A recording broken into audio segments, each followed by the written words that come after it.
and you can listen to it later after. And also, please, if you are not talking, please mute yourself and turn on your camera if you want, but we welcome you to turn on your camera too. And later, after the panel discussion, we will have a Q&A section, and we will welcome you to open your mic and camera to ask your question, to raise your hand to ask a question, so we can have the very lively discussion today.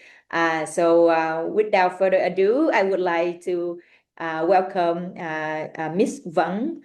She's our advisory board member and also founder and CEO at Savicom. She is been many years experience in the technology sector. She based in Hanoi, but she been working a lot closely between Australia and Vietnam relationship. She also featured in the alumni influence in the 50-year anniversary between Australia and Vietnam, and we can share more about herself later. So now I would like everyone to welcome Ms. Vân. I will leave it to her to lead the conversation and the webinar today. Hello, chị Vân, please take this forward. Thank you, Kelly, for opening. And hello, everyone. And it's really our pleasure to meet you all here today to talk about AI, is noise or signal in business. Yeah, so as Kelly just introduced about the speaker, and I would like to introduce more about Miss Kate Wallis, the Australia Consul General in Ho Chi Minh City. And she's a senior diplomat and Australian National University graduate who has dedicated her career to strengthening Australia's place in the world, including a deep personal commitment to Vietnam. And the consulate has been a great supporter and partner of AABN, and that's why we have this webinar today. Please welcome Ms. Kate Wallis.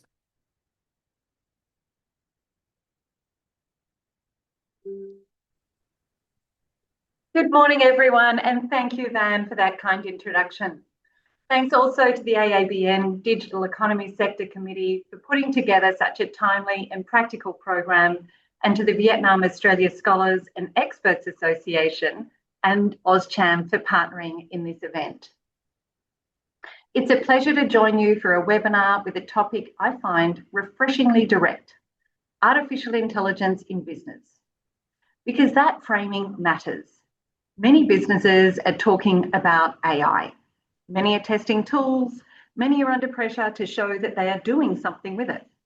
But the real question is whether AI is improving productivity, strengthening customer experience, managing risk, or supporting compliance, or simply adding another layer of complexity. And that's why today's discussion is useful. How can AI work in practice, in real businesses, with real customers, with real data, and real regulation and real commercial pressures? I will keep my own remarks brief because the people who should do most of the talking are those who have built, advised on and applied AI in business: Van, Colm, Diep, Alan and Matthew. But I do want to say a few words about why this conversation matters from an Australia-Vietnam perspective. The Australia-Vietnam relationship has never been stronger. Through our comprehensive strategic partnership, we are working together across areas such as trade and investment, education and skills, climate and energy, innovation, science and technology, and digital transformation. Digital economy is also one of the priority sectors under the invested Australia Southeast Asia Economic Strategy to 2040. And that's not an accident. Digital capability is central to how businesses trade, compete, innovate and grow. It is also central to how Australia and Vietnam can build the next phase of our economic partnership. And this is where AABN has an important role to play. AABN is more than an alumni network. It's a practical business platform that brings together people who understand both systems, Australian institutions and Vietnamese market realities. The network has more than 680 members, many of whom are alumni of Australia's Group of 8 universities. More than half hold senior or executive positions in their organisations. That's a substantial network of people with influence, experience, and the ability to turn ideas into practical partnerships. Today's topic is particularly relevant. Vietnam has made science, technology, innovation, and national digital transformation major priorities for national growth. AI is increasingly part of that transformation. Vietnam's policy direction is also moving quickly. It is strengthening rules around data, digital technology, personal data protection, cybersecurity, and emerging technology governance. That matters for businesses. How do you use AI tools responsibly with the right data, the right safeguards, the right skills, and the right understanding of customers and regulation? This is where Australia and Vietnam can have a useful conversation. We both want digital transformation to support productivity and growth, but we also need it to build trust, protect consumers, and support inclusive participation in the digital economy. Adoption is not straightforward. Creating space for practical cooperation where we share experience on what works, what does not, and how to deploy technology responsibly and commercially. For Australian companies, Vietnam should not be viewed simply as a low-cost technology delivery centre. It is a fast-growing digital market with strong talent, rising demand, entrepreneurial energy, and increasing policy focus on innovation-led growth.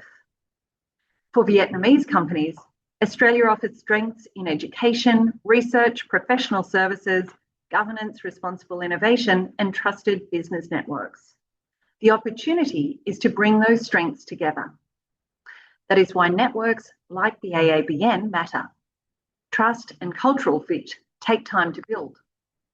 The alumni in this network are well placed to understand the opportunities, the barriers, and how Australian and Vietnamese businesses can work together more effectively. Today, we will hear about the business and regulatory landscape, AI adoption in Vietnam, financial technology compliance, fraud detection, customer protection, advisory services, market entry, and partnership opportunities. Thank you again to AABN's Digital Economy Sector Committee, to VASEA, to AusCham, and to all of you for joining this morning. Thank you, and I wish you all a very productive discussion. Thank you. Yeah, thank you very much, Kate, for your support always. And so Kate has set the stage where Australia and Vietnam are heading together. I think it's very potential for both of us, so for Australia and Vietnam to collaborate together.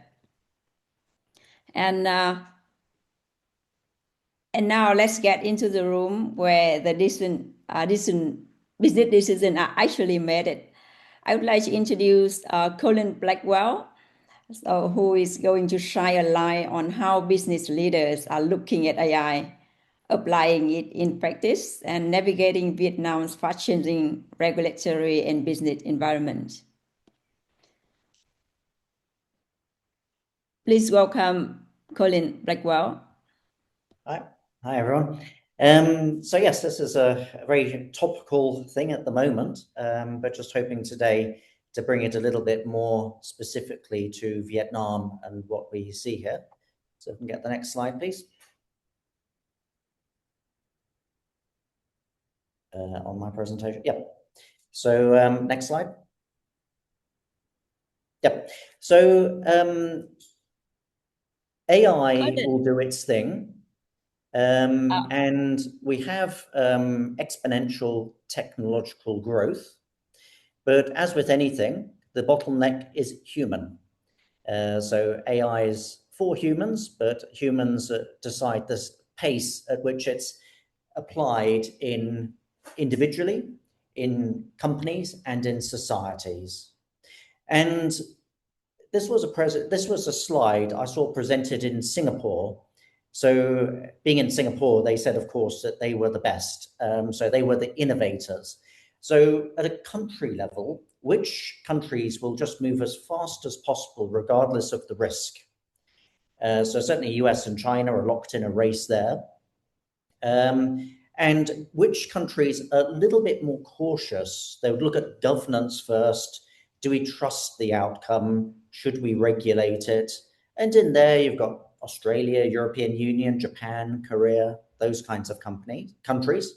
And then you've got places that are almost culturally reluctant towards change. And this would be a lot of our Southeast Asian neighbors would feel that it may upset the status quo a little bit and would be really often even pushing back against AI. And of course, national outcomes are going to depend on this. So when I was listening to what the Singaporeans were saying, I was thinking, well, which category does Vietnam go into? And the answer is, it's not that simple, as with anything. So I see characteristics of all three of these within Vietnam. Next slide, please. I'll explain. So next slide. Yep. So previous slide.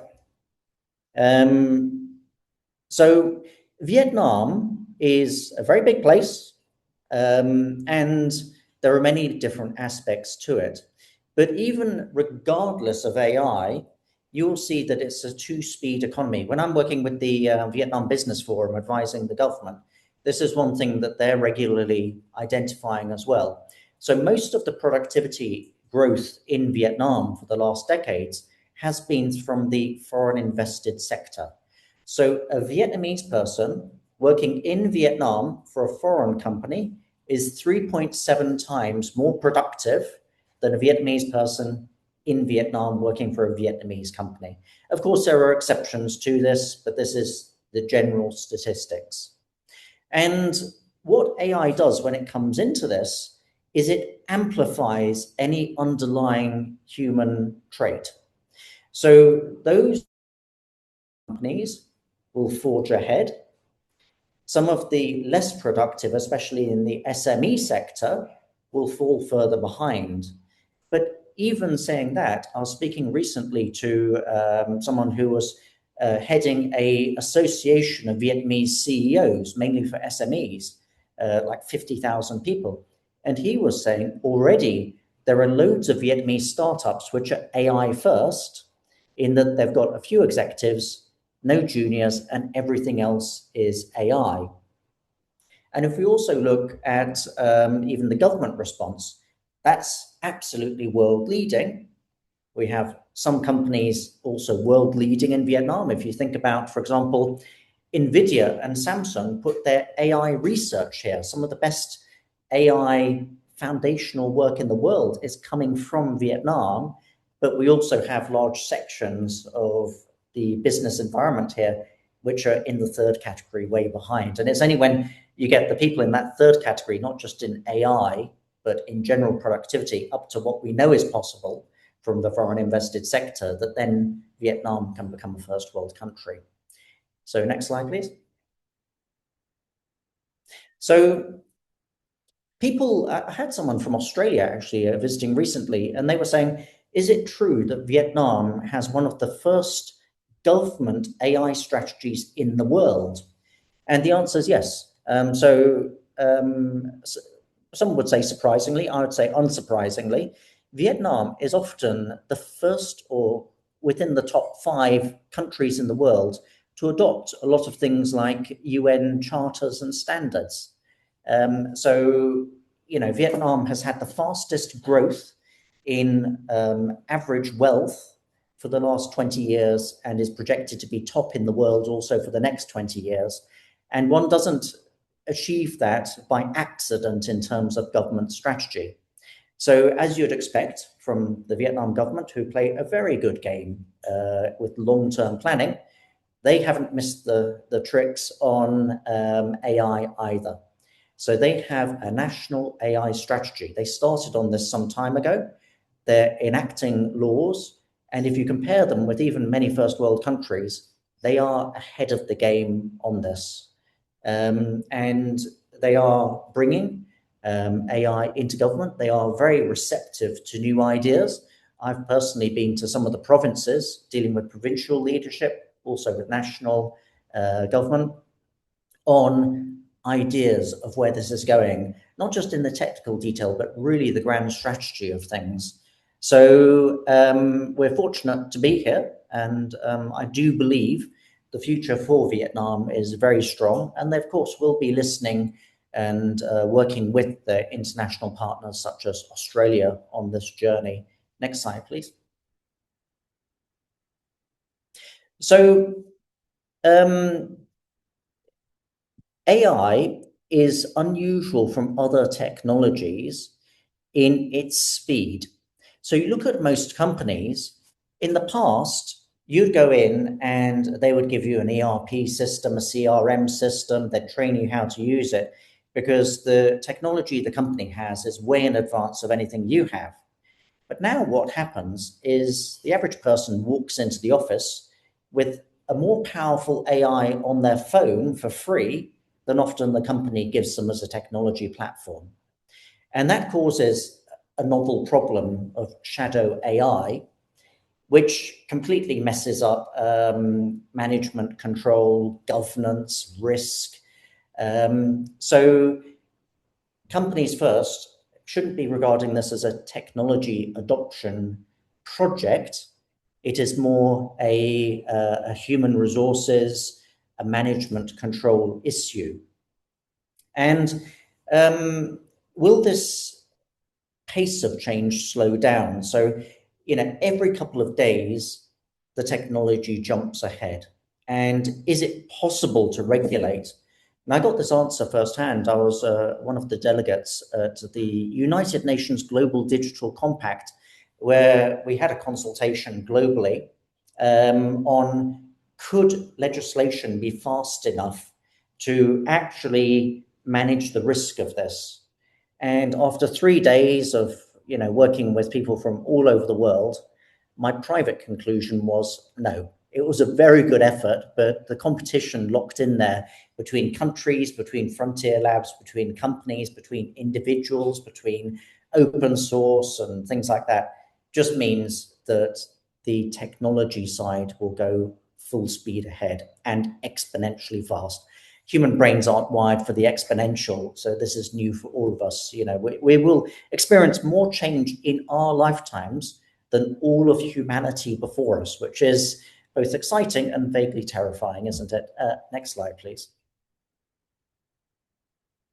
So, as I said, the bottleneck is not the AI, which is becoming self-evolving, and so we know that's going crazy in terms of speed. But us humans are complicated. What's more complicated than one person? A whole group of people. So in terms of organizational psychology, this gets really, really difficult. So the roles that now get rewarded are those where the human skills, let's say handling ambiguity, empathy, creativity, judgment, purpose, objectives, all of these things have a much higher value. So as the computers get better at being computers, humans have to get better at being humans. And we see the ramifications of this in the job market already. So there was just today a survey came out in Switzerland looking at how jobs have changed within since AI came out. And it was very interesting. There's a 32% drop in junior entry-level positions because AI has directly replaced that already, but there was a 16% increase in senior positions, because when you're dealing with an intelligence like AI, the bar is raised. So if someone is not clear enough on their objectives, how they can ask questions, how they can review results, they will end up with AI slop and outsourcing their judgment to AI, and their jobs are at risk. For a senior person who's used to managing people, so they're used to visualizing a context, delegating and reviewing, they're suddenly very good at AI because it's not technical. You just talk like we're talking now, and they can produce an amplified result. The AI is a mirror of intelligence. And the new word I learned this morning from that was seniorization, which, of course, being an old person myself, I quite approve of.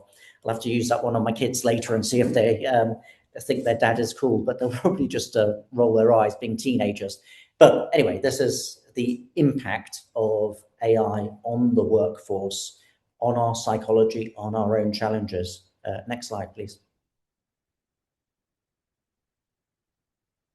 Next slide, yep. So back to Vietnam. So when I've been in Vietnam now, I think 31 years, and Vietnam had been regarded as a low-cost manufacturing destination back in the day, where it was for cheap labor. Vietnam has moved way beyond that. So even the old garments factories are full of robots, and Vietnam is manufacturing high tech. It's not just manufacturing it, it's designing it. It's, for someone like Samsung, their researchers here, their entire back offices here. It's way beyond cheap manufacturing. And the same has happened with the BPO sector. So business process outsourcing, as was famous, with all these big call centers in India and the Philippines, a lot of that gets AI automated. And Vietnam luckily wasn't too exposed to that, but it moves up the value chain, just as it's manufacturing smartphones instead of, shoes. It is moving from BPO to the much higher level of work. There's seniorization, where you have not rooms, thousands of people in programming centers. You have a very few, very smart people. And I think this is where Vietnam has a very strong advantage. The people are very smart, they're very adaptive, very ambitious, and will take to this, I think, better than many other places. So I see that as a major change, but this will work well for Vietnam, I'm pretty sure. So an example of this, when I am working in Europe and I go into a room full of executives or whoever from a Swiss company, and I say, hands up who's using AI, half the hands go up. When I ask the same question in any boardroom, in any company in Vietnam, all the hands go up. So I have to ask who's a power user, and then about 20% of hands go up. So Vietnam, I think the natural character lends itself incredibly well to the AI future. Next slide, please. Next slide. Yep. So AI is, of course, a technology, but it's somebody else's problem. These frontier labs, they're trillion-dollar companies spending hundreds of billions of dollars a year to adapt the technology so it's idiot-proof for people like you and me. We just talk to it. So coding is solved. There's no such thing as prompt engineering because we just talk to it and it understands whatever we say. But what do we say to it? How do we use it? And that comes back to this human bottleneck. It's ultimately about people. So how well can people adapt their own minds? How well can companies reimpose leadership? So, I mean, a very practical thing I often do is just AI amnesties in companies in Vietnam. Saying, look, sorry, we didn't ask the question before, but please show us the shadow AI that you're already using. Because you'd have to ask yourself the question, if you could do a week's work in an hour, would you tell your boss? And most executives say, I wouldn't tell them. Well, what do you expect their staff are doing? So you've got this across the organization. And rather than trying to reinvent the wheel, you just ask your own staff, what are you already up to? And, I have to tell CEOs, don't freak out, don't beat anyone up over this, because it's not their fault. You never asked the question. But then from that baseline, you can move upwards. And it's these soft things. It's about culture, human skills. People often call them soft skills. I call them survival skills, employability skills. There's nothing soft about losing your job. So again, back to the mantra, as computers get better at being computers, humans have to be better at being humans. Thank you.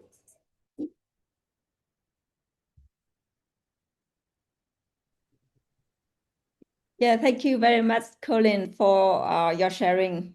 I found it's very insightful, and I love your sharing that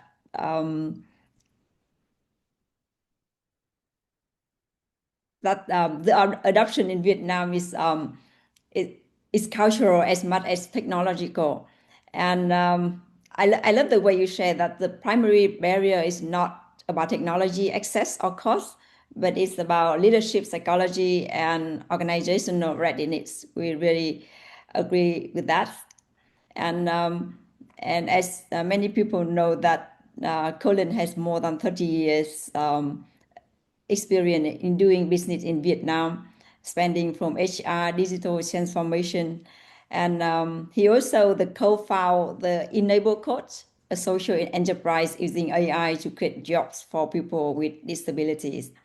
And I really hope that we could have more and more Australian people love Vietnam and understand more about Vietnam business environment when they hear your sharing.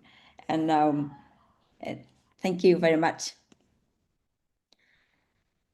So I think we will have a poll here, right, Kelly? I think this is your sharing first, and then we have a poll later. Yes, thank you. Okay. Yeah, so actually Colin has shared a lot of things that I would like to say, but now I want to take into this room where AI decisions are actually made it and what signal and what is noise.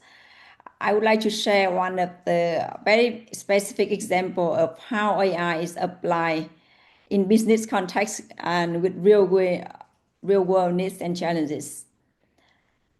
Can you please share my slide?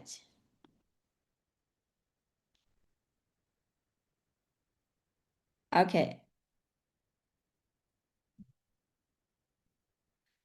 Yeah, so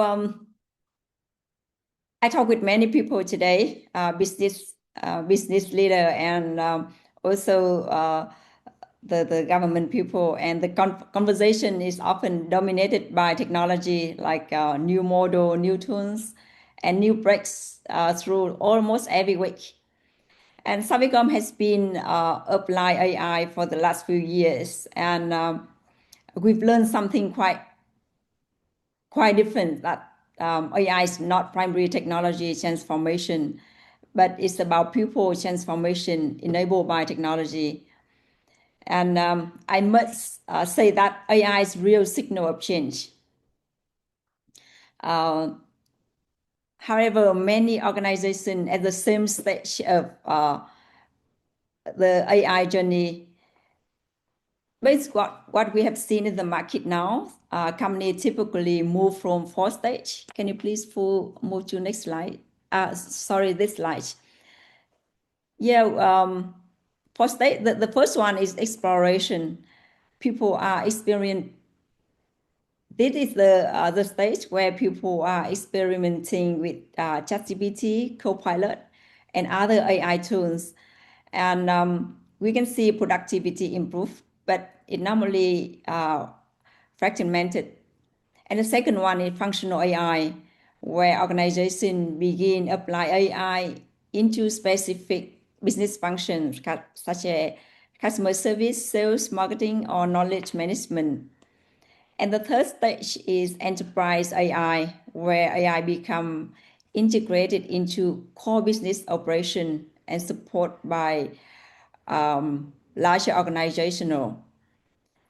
And finally, there is some AI native organization in the world where AI become part of the companies operate every day, with human and AI work together as a unified workforce. And the interesting question is not whether AI matters, but where is your organization today. And I mean, the question is where we are today and how we quickly move the next stage.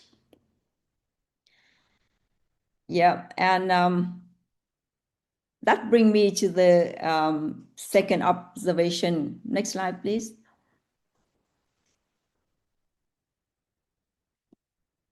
I would like to share about AI journey of Savicom. I think we started a few years ago, but for organization level, it started 2 years ago. So like many other organizations, we began by experimenting we have different team using different tools, and we got the productivity improved, but the value remained very scattered. So at first, many people thought technology would be the hardest part, and we spent a lot of time understand about the technology, but it was not the thing that makes the difference here. I can see it very clearly. So the real challenge was changing how people work. We got some difficulty, like how we redesign the process, how we integrated AI into daily workflow, and how we help people collaborate effectively with AI rather than just simply use AI as a tool. And what we have failed is sometimes we underestimate the effort required to change the behavior of the people and to change the process, and especially for the operating model. And once we started focusing on those areas, we began to see significant results. And across several functions, we observed productivity improve about 30 to 35 every year. And more importantly, our team has spent less time on repetitive tasks, which was very boring. And we have more time to solve the core problem, to serve client and create values. And next slide, please. And I would like to share with you two success stories that we have helped our clients. The first one comes from the banking in ASEAN. So as we can see that many banks have already completed their digital transformation journey. Mobile banking, payment transfer, account service has become standard expectation. And the next differentiator is about personalization. And for this bank, we help them integrate AI capability into a mobile banking platform, so the user can interact more naturally, receive instant support, and accept personalized financial recommendation based on their behavior. And the result is better customer experience, and we have reduced operational pressure on support team. And the second example on the right side is from completely different industry, that a very big construction company in the US. So traditionally, engineers spend days reviewing technical drawing, and they manually calculate quantities before a project begins. And we implemented on AI-powered computer vision solution that automatically analyze engineering drawing and generate quantity estimates. And now AI perform about 90 to 90% of the work, while engineer can focus on validation and quality assurance. So the client and us can see very clearly that what took days, what took a lot of time before, now we can solve in several days. So these two examples may come from different industries, but they demonstrate the same principle. AI create value whether there is data, process, and opportunity to improve decision-making or productivities.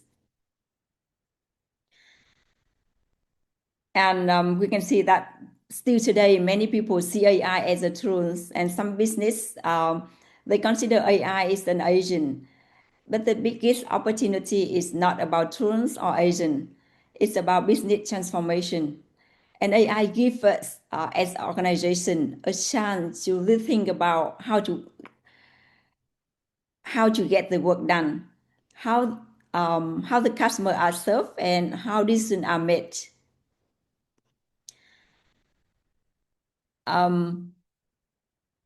Next slide, please. And in some case, many business can redesign the whole business model. And in the previous technology wave, competitive advantage often come from access to capital, technology, or talent. But with the AI, the advantage increasingly belong to the organization that can learn, can adapt faster than the others. So I would like to conclude here that AI is real. The opportunity is here, but really agree with Colin as well. Technology alone does not create the value. And the organization that win are not those who adopt the most AI, but the one who redesign how they work, how they serve client, and how they make decisions. And AI does not transform business, but the combination of people, of human and AI. And in the new world, I believe that the combination of human and AI, like working together, collaborates with each other very well. That's the one that we need to look forward. Thank you.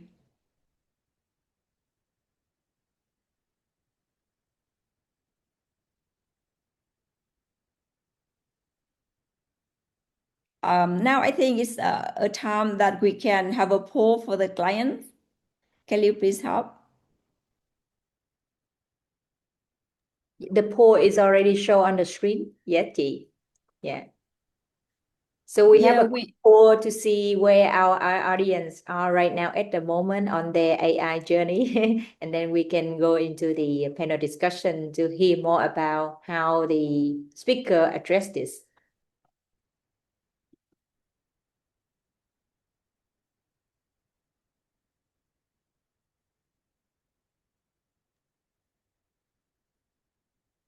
Yeah, we would like to hear if you think AI in business is now a signal or noise or something different.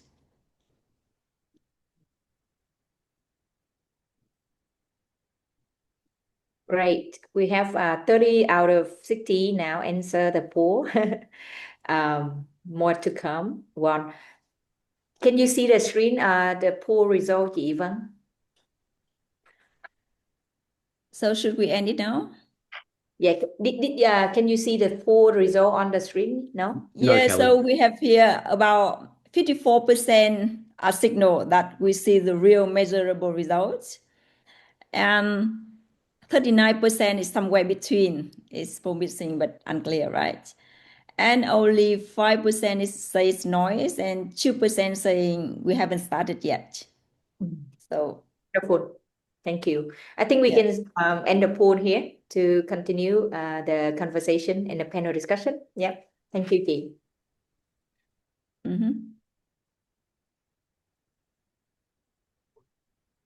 Yeah, so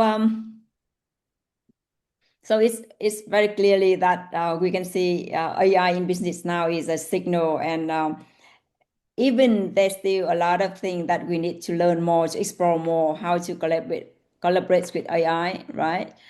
And now I would like to bring the people who have built the real case study, and I would like to introduce the panelists here today. We have Mr. Diep, who is the co-founder of Momo, and he also an AABN advisory member. And we have Matthew Lowry, a chairman of Alitium, and Alan Nguyen, the co-founder of Easy Remit.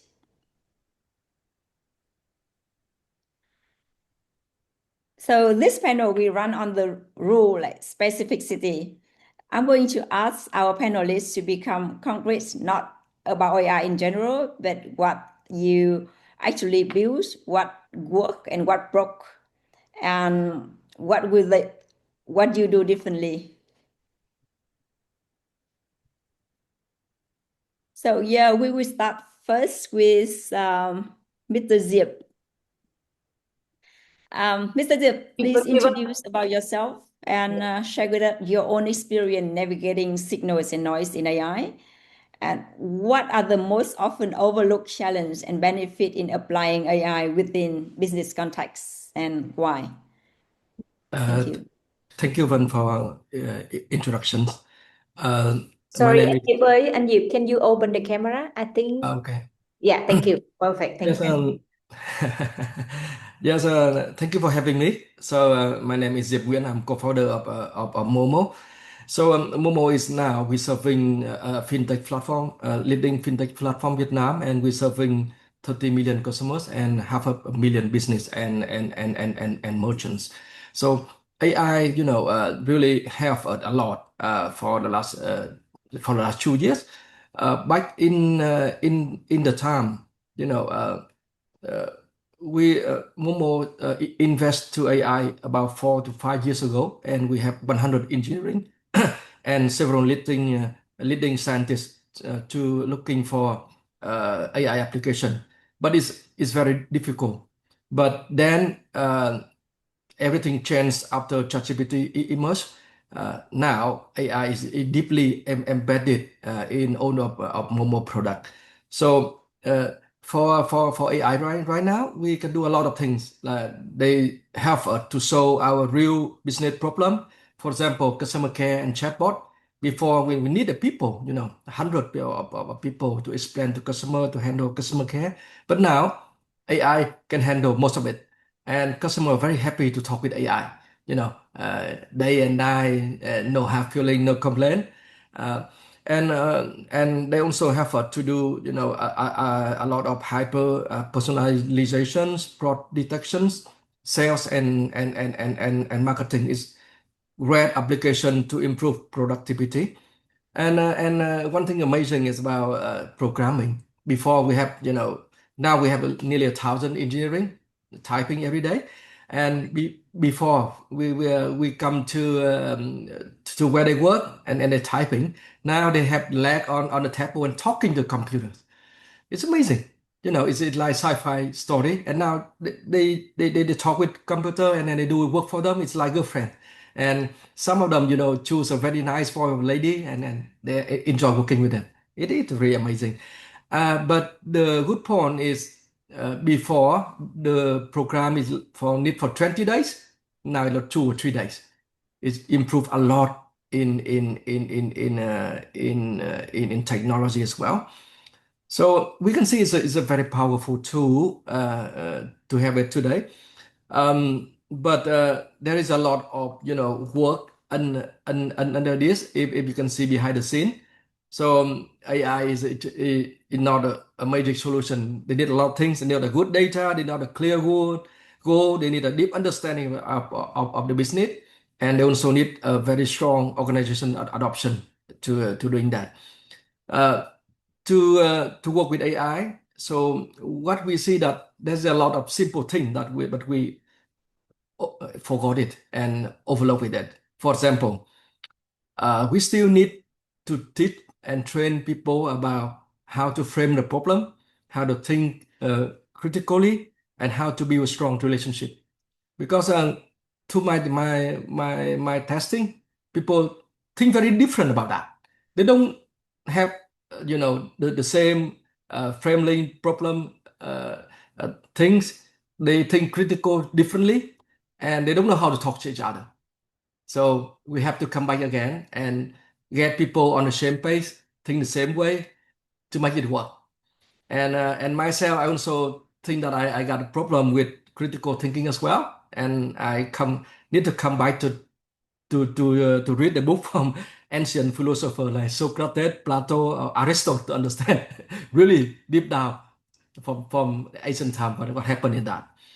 So the other thing is AI really changed people's job. So there's no small and simple job anymore, and they need to be a manager right now to oversee, supervise agent how it works, and have to read and understand if the result is good or not. So and one thing we also found out is it's AI not free. It's a lot of money and cost. So for the simple and easy is it efficiency. But when you perform a very complex AI task, it's very expensive, even more expensive than human itself. So we have to think about that. And the other way is now if we lean too much in AI solution, is one time it switch off. So what happened to us? Right. So I think that in my company right now is AI is a very powerful tool to help us to work faster and better. But we still insert a very strong human judgment and oversight over it. Yeah, that's how my observation right now. Thank you. Yeah, thank you, Angel, for sharing. How about you, Island? Yeah, for me, it's AI is and I put into the post there the signal, and we have to start in doing the AI now. The company who invest into the AI early stage, and they have a big opportunity to succeed. So the AI have the easy to make, So I just introduced a little bit about the easy to make. Easy to make, and we build a platform to support the Vietnamese community around the world, and also the migrant community around the world as well. Just try to send the money to support family with the message is transparency, affordable, and fast. So during the time, and the AI help us a lot in KYC, AML compliance scanning, and also help about the customer support is very much. And I believe the AI will be the future, and every technology company must think about it and apply as soon as they can. That's my message. Thank you. Mm-hmm. Yeah, thank you, Island. So, yeah, very interesting sharing. And would like to hear from you, Matthew. Thank you very much. So for those who don't know me, Matthew Lowry, I've been in Vietnam 21 or thereabouts years, maybe a bit longer. I'm Australian chartered accountant originally and did a lot of work in Australia on company development, strategy, and then spent the last 20 plus years in Vietnam helping foreign investors come to Vietnam and Vietnamese investors go abroad.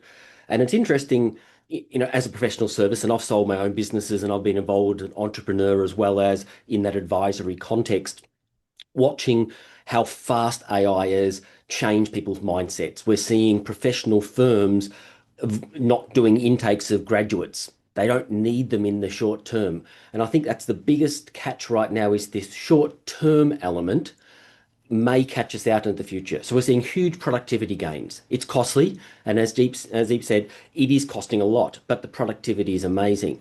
What we can't do is ignore the generation of individuals that we need for the strategy, that we need for the future planning, to understand those deep questions, to do those interactions where AI is not. So a lot of what we do is one-off. It is very bespoke. It is very much designed around helping create individualized solutions. So repetitive tasks, designing, developing AI is fantastic, but we still need strategic guidance for how you use AI. So AI in part of our business is fantastic, but it is also led by people. So organizations need to make sure they have the developing people as a core part of their AI strategy, and not ignoring that there are certain jobs that are people driven and they can still grow their business with an AI foundation and AI strategy, but the people have to be a core part of that. And so this racing ahead very fast without understanding the future implications from a people perspective and a human perspective will put some people out of balance.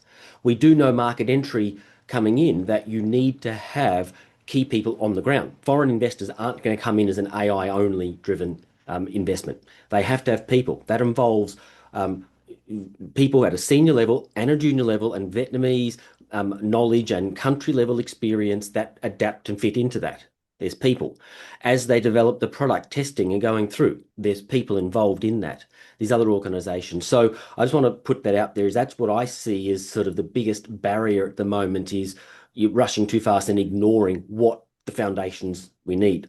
The last thing I'll say is that it's an interesting, AI is also potentially a negative in marketing and in interacting. So this push of great, we're an AI business. As soon as that comes out, there's some that go, fantastic, I want that. That's where we're moving. And others go, no, I want to deal with humans. And so it's not always, depending what business you're in, it's not always the be all and end all to say we're an AI driven business or an AI business. And they all, hang on, I want a people business. I want to deal with humans. I want to interact with individuals and have someone address mine. Now, we all know behind the scenes, AI is a huge part of what we do, but that perception of who you're dealing with. And I'll admit, a lot of the times, I don't want to deal with humans. I love AI. I love being able to interact and not have to do the human. But a lot of that human element of the touch points in life, and we've got to be careful of that. So all of these things are, and to come back to Van, your presentation, you've touched on many points that are just fantastic. Trying to get that right strategy, trying to build a strategy for the future that touches on that, particularly I'm dealing in the services space as much as anything more than others, is going to be critical for those who will be success, and to make sure that we don't have more noise than signal coming through in this landscape we're currently facing ourselves. Oh, well, thank you very much, Matthew, for your sharing. And very similar to me, that I play with AI every day, and sometimes my daughters thought I'm talking with a French. So it seems we consider AI some kind of a people or human already. So all of us already hear some sharing from very different perspective, different lessons from three different backgrounds, right? Now let's go deeper, and we will start with Anzip as well. I would like to have a question for Anzip. Momo use, I understand that Momo has used AI to detect and block financial fraud at scale, right? And as you shared that in 2025, Momo helped warn users and block 15,000 billion Vietnamese dong, around 600 million USD. And how does that system actually work? And what problem were you trying to solve when you built it? So I think it's better to explain by my short presentation. Is it okay? Like Okay, yes, 3 please. to 4 minutes. Kelly, could you put on the slide? Next slide, please. Yeah, and if you in Vietnam, so you might know about Momo. It's very popular payment gateway here in Vietnam. Yes. Okay. For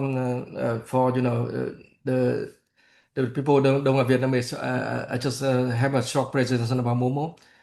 We are largest fintech company in Vietnam, and we serve 30 million customers right now. And 2021, we become unicorn with evaluation about valuation about more than $2 billion in 5 years, 6 years ago. So currently, Momo, apply a lot of AI into our system, and one of the target that we this year is to prevent fraud and scam in the digital finance. So you may see that Vietnam government is pushed a lot to build the digital economy in Vietnam, and the digital economy need to build on digital trust as well. But for the last 2 years, we can see that the trust is shaking. Let me share with you. Now, according to police, the last years, Vietnam people lost about 400 million Australian dollars for scam. That what report. The reality is much larger, and 2/3 of victims suffer mental health after the fraud. It's not about the money, it's about the mental as well. And not only elderly people got scammed, but we see that 20% of our reports scam people is under 25 years old, and half of them is student with less than 22 years. So now, next slide, please. So now it's become a very, very big business in for scam right now. It's not in Vietnam, but in Southeast Asia and in around the world. So this is some of statistics about how the attacker, the scammer doing that. So with the help of AI, the deepfake attack is increasing significantly, 2,000% compared to the last years. And most of the phishing email are now created by AI with a lot of emotion and much better quality than traditional method. And one thing that we worry about is now anyone can become a scammer. The technology barrier is almost zero. You can buy a tool and you can make it now. Okay, next slide, please. So how they can attack people? This is what we are collect, and we have a document it to let people see how people can be attacked by this, and we use that to educate our users, our customer, to prevent it. They use a lot of way, from romance, from calling family emergencies, a lot of stuff like that.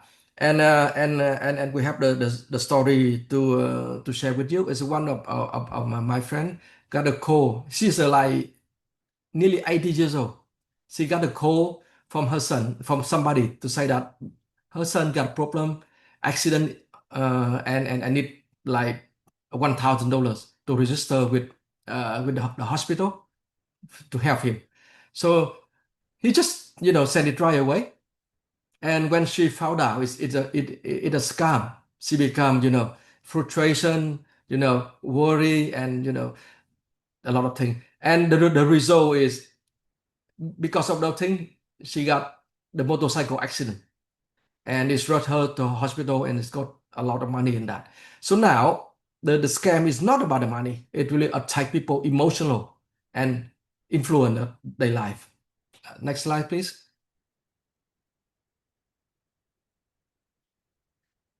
So what I can share with you now, with $20 now, one scammer can get a revenue of $100,000. And the cost for scammer dropped like 50%, from $34 to $20 now. And it's also helped them to increase a lot of higher return. But in the other side, in the company side, the cost to invest of technology to prevent it increased 4 times, right?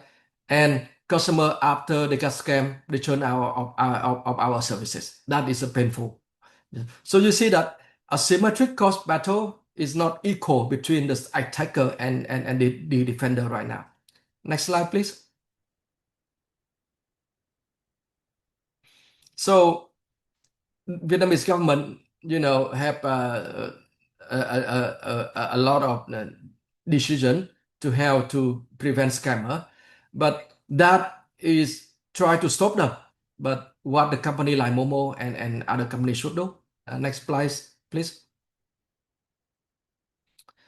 So what we seeing right now, instead of try to stop, the scammer, is a cat and mouse games, and we fight like 15 years. So we do some other thing, try to aware people about the scam they may have. We create an AI system to warning them about the transaction, because what we find is 95% of people willingly to transfer money, willingly to make the transaction to the scammer. But if we can have few seconds to warning them, okay, they 95.5% of them stop. Yeah. Next slide, please. So we use a lot of new technology for that. For example, for plasma, to find out is it real people or not. We have used device intelligence and fingerprints. We use our AI system to scoring. For example, we analyze customer behavior. So why in the middle of the night or middle of the day you want to transfer a huge amount of money to somebody else they never did you before, right? And we found out that scammer is not working alone. They're working in the system. And through the graph neutral network, we can find out that suspicious network that the scammer can work in. But and this is very short, in like 130 millisecond processing, and it's a just blink, and we can warning that to the customers. Next slide, please.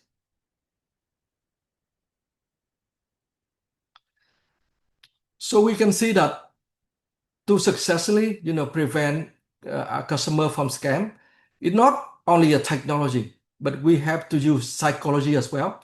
We use the same thing that the scam and frauder to use to attack our customer, and blending with that, we got much better result. Next slide, please. So what the number I can say with you in here is for one day right now, we can stop nearly 30,000 people from transferring money. And it's 1 year, it's more than 10 million. And for the last year, we stopped, it's like 700 million Australian dollars for people for transfer to the fraud and the scammer. So what we can see in here that if we can use psychology bundle with AI, we can help people a lot. Next slide, please.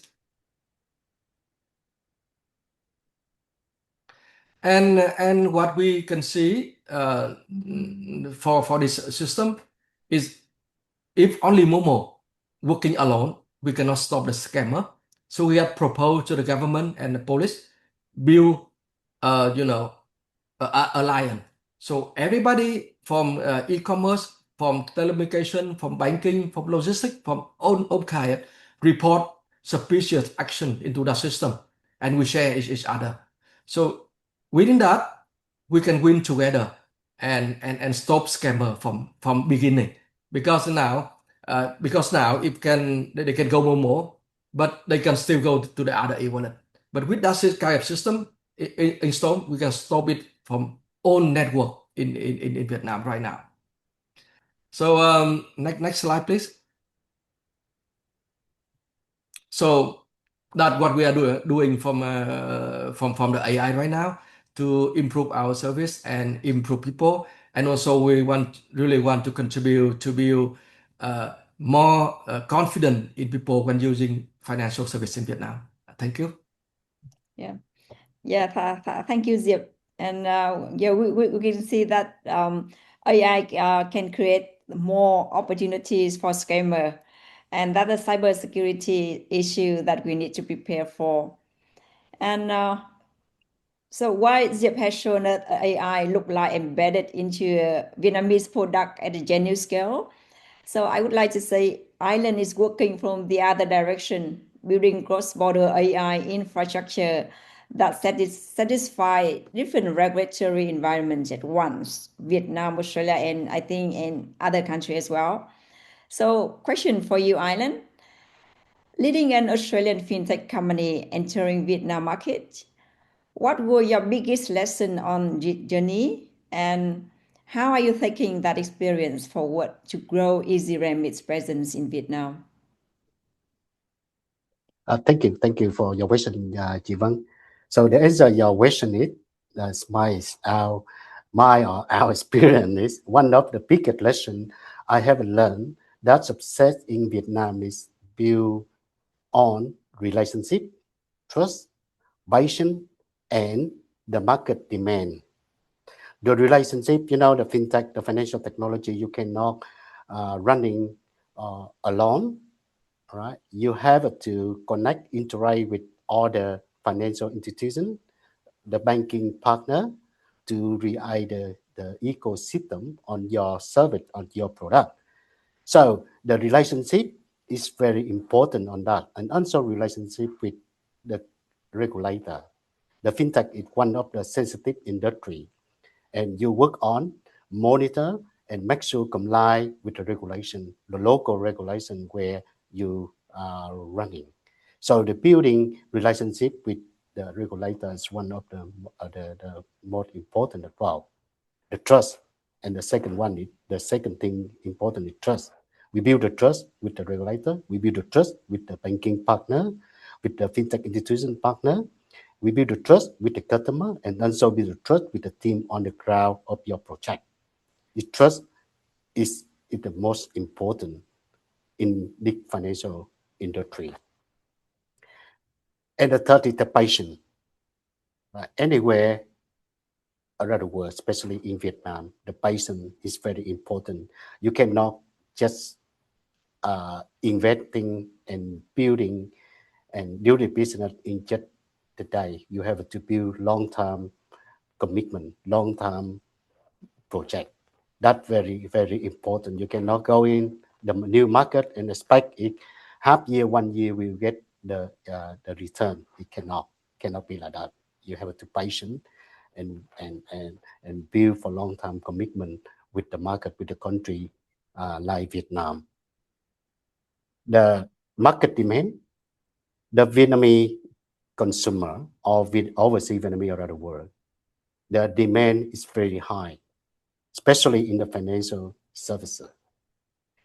They always expect, right, the fintech provided with the transaction is transparency, affordable, and also fast.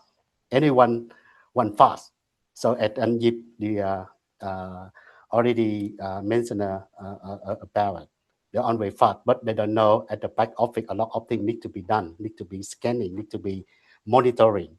They're always fast in 1 second, 2 seconds, 20 seconds, cannot like that. So end of the day, is we providing the service, we responsibility for that. We responsibility for the customer, we responsibility for the regulator, and we responsibility for ourselves as well, right? And a lot of things we need to consideration is not just fast, but the Vietnamese consumer, obviously Vietnamese around the world, they expect very, very much, and we have to based on that. So and every day we need to improve the system, like apply the AI onto the system. So the lesson is it's not just only technology and capital. So you have to build that the long-term commitment in that one. When the first we entered to the market, we thought is having the strong fintech platform, providing business data model would be enough. But what we quickly discovered, let's understand the local regulation, the consumer behavior, importantly long-term partnership is just radical.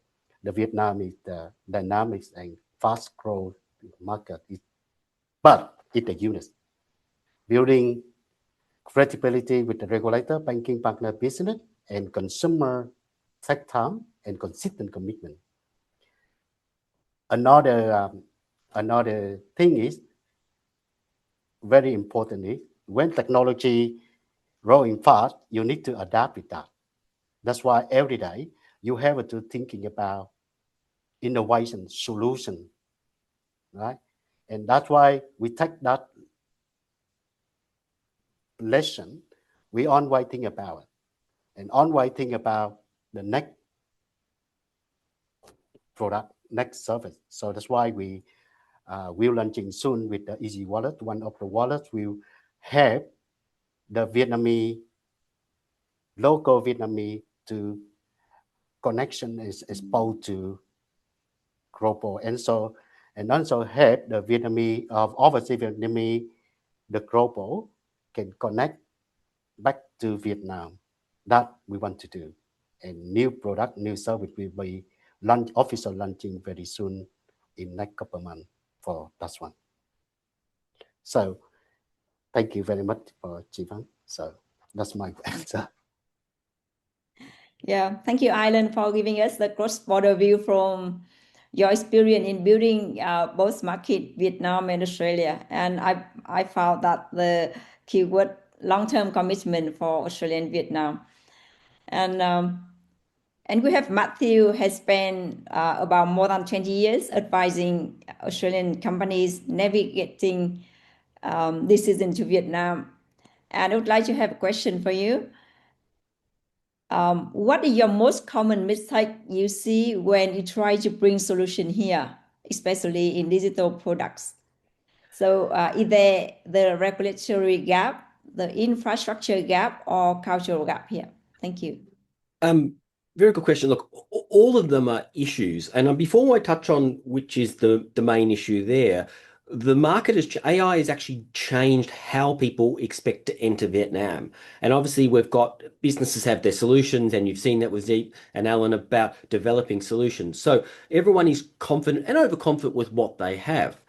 With availability of LLMs and your ChatGPTs, etc., everyone now thinks they're an expert. So this moving into Vietnam comes from a much more confident base. And we see this when someone comes to us and say, look, we've done all the research, we know what needs to happen, give us a quote to assist us for this small part. And we look and go, hang on, we know you understand the basic regulatory, you've done your ChatGPT, but you've missed the nuance of Vietnam. You've missed how things are actually treated by the government. You've missed the individual interactions with a particular officer or a particular license.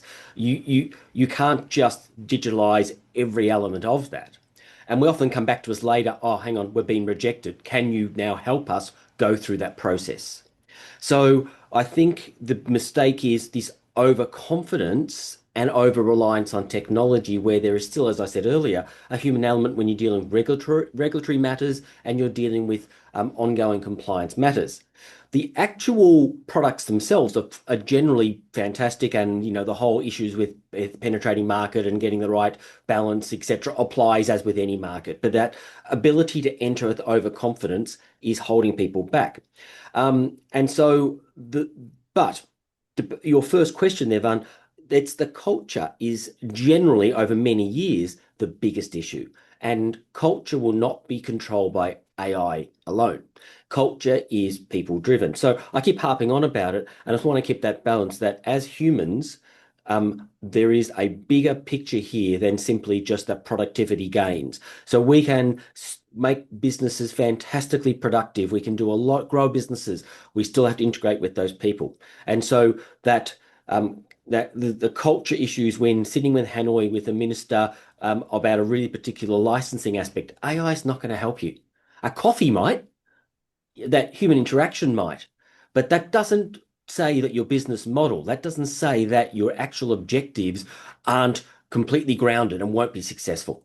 So it's changed from a culture being the main issue as it has been historically in Vietnam for those who succeed and not succeed. And Colin put it very well. The productivity gap between foreign invested companies that do succeed here is significantly higher as a baseline than Vietnamese businesses. 80.1% of all exports are from the foreign invested sector. We know it works from Vietnam. What we need to come back to is that AI doesn't make everyone an expert and ignores the human element in how they enter Vietnam and how they go through the small parts of life. And I'm sure Alan's nodding there.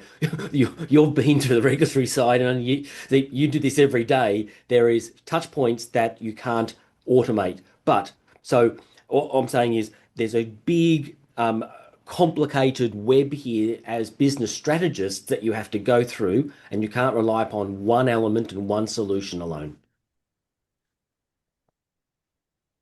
Yeah, thank you. Thank you, Matthew. Yeah, very interesting sharing. Yeah, so I think now it's time to open the Q&A for all the audience. I received a lot of questions here, so let me see. Okay, so I would like to pick the question for Colin. Corinne, are you here? Yeah, so in fintech specifically, where the line between AI that builds customer trust and AI that quietly eroded? Yeah, so this is picking up on, I think, some things that other people had said earlier as well. So AI is going to be better in some cases and people are going to be better in other cases. So for example, Jeb was talking about fraud prevention. So there was a big case I think it was last week in Europe, where there was a corporate level attack on a financial institution in Germany, and the attackers knew European culture quite well, and they attacked on a Saturday using AI, and the Germans were all asleep, and the company was brought down. So in that case, having an AI defender would have been exactly the right position, because AI would have been better at that. In other ones in fintech, for example, in Switzerland, we're seeing AI being very good at the high level investment analysis. So when a family office is being approached, or venture capital is being approached with multiple offers to fund privately, they have to analyze, is that a good investment? AI is very good at that, but would miss the chemistry, as Matthew was just saying, with the owner of that startup. And that is an important element. Going even further toward the extreme, the relationship a finance institution has with, let's say, a corporate client, a high net worth individual, remains human. The customer is still after trust, empathy, human understanding. So you've got a full range there within one sector, within fintech, from where AI is best to where humans are best. And I think understanding that dynamic. So when you're looking at anything a company does, you now don't say IT, HR, you say which intelligence is closest aligned with this task, or what combination. So it's a completely new field of intelligence management arises from this. Thank you, Colin. Perfect answer for the question, I guess. Yeah, for Mr. Diep, Momo successfully scaled to 30 million users before AI was mainstream. So what would you have built differently if AI existed at this stage? I mean, AI shorten a lot of things that we have to do. For example, before to analyze one customer behavior, it takes a few days. Now it takes 2 minutes. So I think that the AI would change the way of working. So if we come back to the past with the AI in there, the company will organize very differently. Before we have people to do small thing and connect with each other. Now we can do work with the agent, and everything will change. I think that with we got 15 years to get to this level, but with if the AI, we have AI at that state, it will take 2 or 3 years. So I think it changed dramatically with AI. Yeah, and maybe another question for you as well. So very interesting sharing about revisiting foundation for Western civilization before setting the mind of AI race. In just a couple of sentences or so, how revisiting Plato and Aristotle has helped you realize AI in a signal or not noise? Yeah. So let me say that is AI is just a tool. Okay, so you have to use the tool right. Before AI, we use people to programming. It's got a lot of problem as well. So there are 2 things that you need to keep in mind when you're doing AI. One, how you frame the problem and give them very clear objective how to do that. And the other thing is critical thinking. Okay, how you can break it down and solve it piece by piece.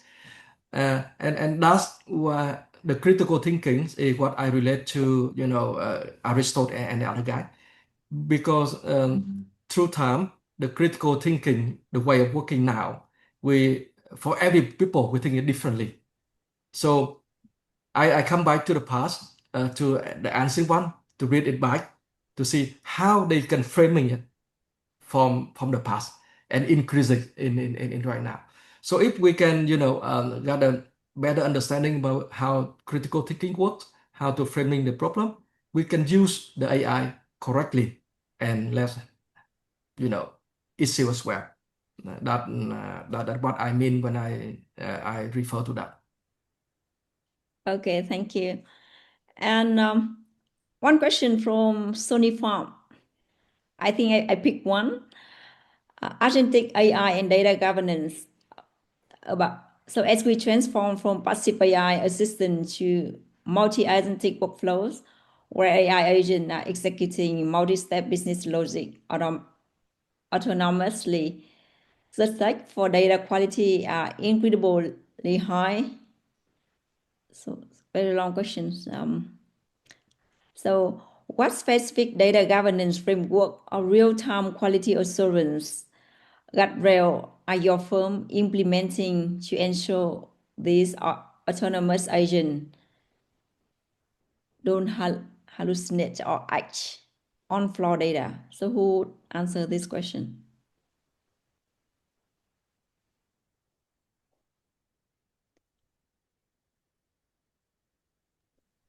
I'll start on that. It's data protection. We're seeing issues in Australia at the moment about use of data. It wasn't even AI driven, I don't believe, but cross-using AI data within a firm and cross-using data as a tool within a standard LLM versus using your specific agents, ring-fence agents, is a critical issue. There's no way that you can put sensitive data in a system that does not protect that data. You've got requirements for data protection under Vietnamese laws. You've got general GDPR. You've got Australian regulations. Any of these things we're doing, it has to be the boundaries that we start with in how we are holding data and holding our staff to account about how they're using the data. And that's one of those things that I think many organizations are rushing very fast and skipping that element. Soon as we see more data leaks, soon as we see confidential information that is being used, analyzed, being trained and coming back out, where there was no other way that could have been found other than it was thrown into a public domain scenario and just within an LLM, that's going to come back to cause major issues on the firms, the companies, the individuals involved. So I just think, it's a great question. I think the answer is very complicated on how you do it effectively without limiting the productivity tools that come from the different AI agents that you can develop, but also the training organization. But it starts at the top. If you don't have the framework, if you don't have the mindset, you will have issues, and we'll see more of these issues coming forward, and the governance and data leaks. And internally, simply using that data inappropriately that's now available internally can be an issue as well. So it's it's a great question, but it's a complicated solution. But that's my take on that and why it has to be the forefront of anyone's AI development as part of their general governance development in any organization. Yeah, I mean, I'd add to that many companies panic a little bit around this topic and just limit overall performance, as Matthew just said. And very often, you can take a much more legalistic, precise answer to it. So, if you're dealing with an external AI provider, have you read the contract? Many companies haven't. Even within a banking environment, the regulator in, let's say, Switzerland will ask us to show a contract with the AI provider that it does conform to Swiss banking laws, and we can provide that. And when actually, I've dealt with other even insurance companies handling very private, let's say, medical claims, as private information as you can get in Europe, with GDPR, you can solve that technically. And it isn't just the AI, it's the human AI interaction. The AI doesn't wake up one morning and say, I'm going to be naughty and leak some data. That's a person that does that. So linking proper policies that are correctly thought through, that don't just limit, but actually get the best of all worlds, and reading actual contracts from AI providers. Yeah, I agree with Colin. AI data is very important and very sensitive for financial industry. For financial industry, like fintech, like Easy, we never and not play AI data on our organization. We can play AI data for marketing, whatever for the general data, the customer general. For the data, we need to protect it. And regulation, like in Australia, ICCC very protection, the Privacy Act and privacy protection is very strong and very strictly on that one. So I mean AI good on that, but something we cannot play with the AI like data protection. And I believe so that in Vietnam, all the country, the same thing is happen. Thank you. Yeah, very valuable sharing answer. And another question from Vũ Hoa. One trouble that I saw today is we have seen many reports and outcome made by AI from our employee, of course. And of course, they have some insights, updates, personal review, but still does look like they have strong personal thinking or opinion. So the question is, do you experience it and how do you resolve this issue for employees or guide them a better solution in the entire company? If I may go again here. So when you have a human-only intelligence structure, some people are managers because they are better at managing or organizing something than other people. The same comes with interacting with AI. If you have someone who does not have the bandwidth and capacity to work properly with the AI, you're going to get a bad result. It's not the AI's fault.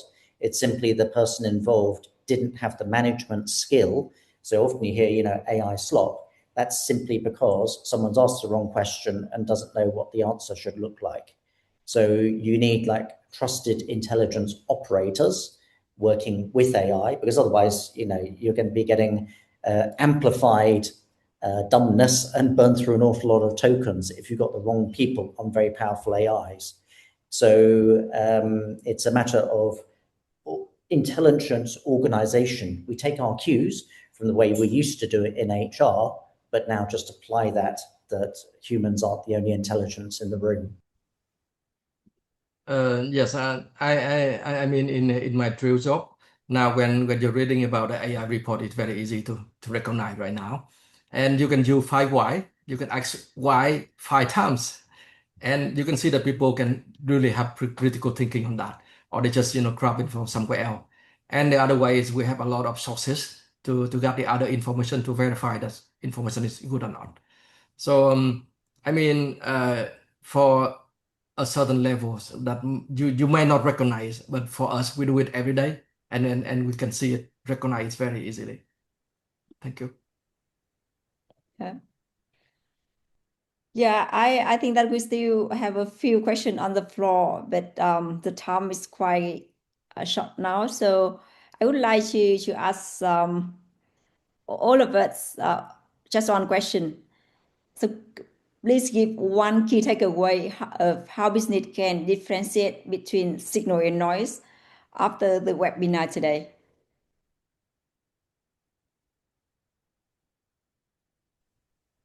So Okay. anyone first? I might start that. Okay, so my takeaway signal noise is if you want to move away from noise towards signal in practice, I think that training and investing now in your people to maximize the use of AI, understand how it can actually work in the organization, the limitations of that, and maximizing it so that that the education and embedding that education as part of the process will maximize that productivity and enable the efficiency and the growth from a business.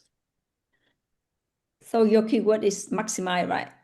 Yeah, well, training to maximize. So take whichever one of those you want. Okay, thank you, Matthew. And how about you, Island? Yeah, for me, it's AI the signal. We have to start to do right now. At how many we have? I have a couple of visitors, right? And I have to direct to the CEO need to take action on the AI right now. And also, beside the take action on AI, we have to build strong internal control, right? Make sure anything go right, and the people and employees, to do the AI, to take AI as a tool. It's not reply to the people, the human, right? And it's, I believe it. Every business is start to do the AI now. It's a big change, and that the future we cannot reject that. So as soon as you slow and you delay, the more you lose. I believe so. Yeah, please, Anh Diệp. I mean, AI is just a tool, so they have advantages Yep. and disadvantages. So we have to understand deeply about that and you how to do that. It's simple, like you have a supercar, but if you don't know how to drive it, you can hit the tree or the curve. So don't think it's a magic one. Okay, you have to deeply understand it, take the advantages, and got a way of mitigate on the risks. I think that's what we do for all kind of technology right now. Yep, thank you. Thank you. And Colin, do you want to add something here? Yeah, I mean, how to differentiate is to ruthlessly measure performance. So this is one thing that is very good in actually in Vietnam. People will say, be practical, measure things. What exactly is the KPI? How many dollars have I saved? How many hours have I saved? And as with any project plan in the past, you measure those things. That's the purpose of doing it. So don't forget the basics when you're doing AI. Measure ruthlessly the benefit of that. It'll help you sell upwards and downwards. Okay, so we have the keyword here, training to maximize, start as soon as possible. And don't think AI is a magic way, start, take time, invest and learn. And ruthless is ruthless in learning, right? Yes, and for me, I think just learn how to live with AI. Yeah. So yeah, thank you very much, everyone here. Colin, Island, Zia, Matthew, Yeah. Kate, Kelly, and everyone who spend your time in our today's webinar. And Yes. also thanks to the co-hosts, Australian government, VASEA and AusCham. I believe that I found that this webinar is very exciting for me as well. I have learned a lot of things from different person with in your journey, and everyone here, if you have enjoyed AABN and its digital economy sector commitment for ongoing engagement, please join us. We are welcome to have more people like you here to add more value to the community. And we look forward to building the relationship in business between Australia and Vietnam. And Thank you, Chị Vân. Thank you so much, everyone, for staying into the end of the webinar. Before we leave the webinar, can we take a picture together to keep the memory? Thanks every speaker today to contribute your time and insight. So I now ask everyone to open your camera if possible, if you can, so we can take a memorable photo together. I asked the admin team to unspotlight Chị Vân so we can see everybody on the screen. Can I ask everyone to open your camera if you can, of course, and then we can take a picture together. Nó không hiện rồi hay là do chị? Okay. That's great. So let me count 1, 2, 3, and then I will ask my team to take a picture for us. Okay. 1, 2, 3. Maybe sending a heart one more time. 1, 2, 3. Yes, wonderful. Thank you so much for your time, and thank you again, everyone, for joining the webinar. And if you want to learn more about AABN, enjoy AABN digital economy sector with Mr. Diệp and Vân, please contact us. We open for all the alumni who want to connect with each other for business and learning together. So thank you all the speaker again. Thank you, Chị Vân, for your amazing lead and host for the webinar. And we're looking forward to meeting everyone at the future event of AABN. Thank you. Thank you. thank you, Thank you. everyone. Thank you, everyone. Thank you so Bye-bye. much. Bye. Thank you. Thank you so Bye-bye. much, everyone.